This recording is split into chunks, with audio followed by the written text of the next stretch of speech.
Hello, welcome to another Yoga Anywhere. And today we're going to be focusing on a full body stretch. We're going to try to stretch out as many muscles as we can in less than 2 minutes. So the first thing that I'm going to do is I'm going to get a good firm stance, which is something you should always do whenever you're doing anything related to yoga in a standing position. And in order to have really good balance, I've got my feet hip width apart. And the first thing that I'm going to do, other than sucking my navel to my spine, is I'm going to interlace my fingers. And I still have to be careful. I can't put a lot of pressure on my hand after my surgery, but hopefully I won't do that.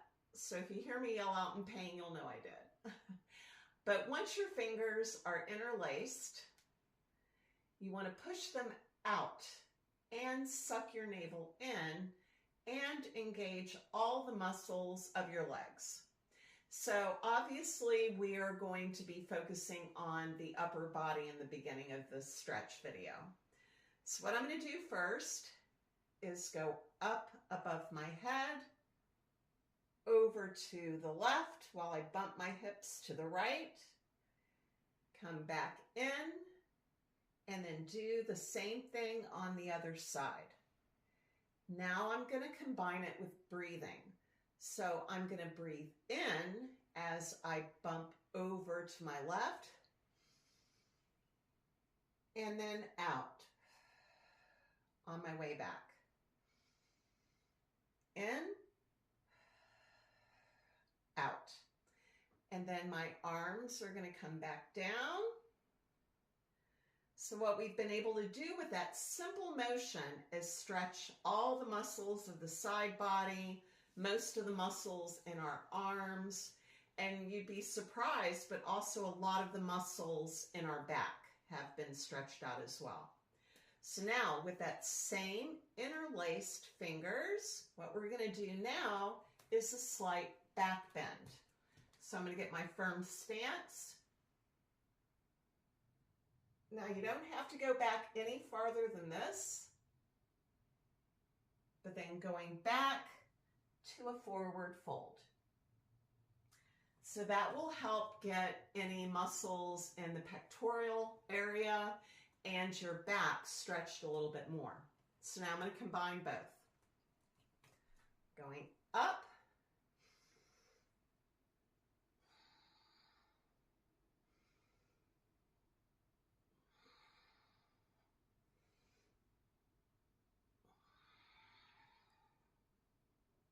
and then back up.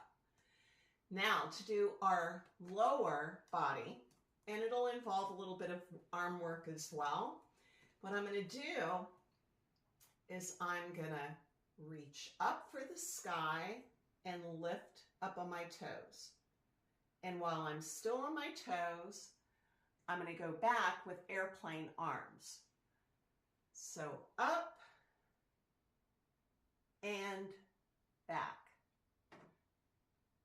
Up and back. Now, if you can't stand on your toes for that long, you can also stand with your feet hip width apart and get the same benefit. So when you go back, you want to bend your knees just a little bit and then back up and down. Now, we didn't really get any good stretching in our quads with that one. So now I'm going to show you something to stretch out your quads. So you'll raise your leg up into one-legged Tadasana, slide your hand down to your ankle, and then just lead your foot to the back. I'm going to see if I can pivot like this without falling. And now I'm going to do the same thing on the other side. Lift and back. Now you can also use something to hold your balance. So if you have a wall close by, or if you happen to be in a room with other furniture like a couch, you can put your hand on the back or a door frame like what I'm doing right here, and you'll be able to get a good quad stretch. So again, with the interlaced fingers, going back and forth, back bend to a forward fold, and then raising up onto your toes and alternating back and forth, and then ending with a quad stretch. So that should help with circulation, that should help with any atrophy that you might have in any of your muscles from not using them regularly. And it'll also give you a little bit of bone density work because you're doing all of this on your feet. So I hope this is good use for you, and I'll see you again later. Bye.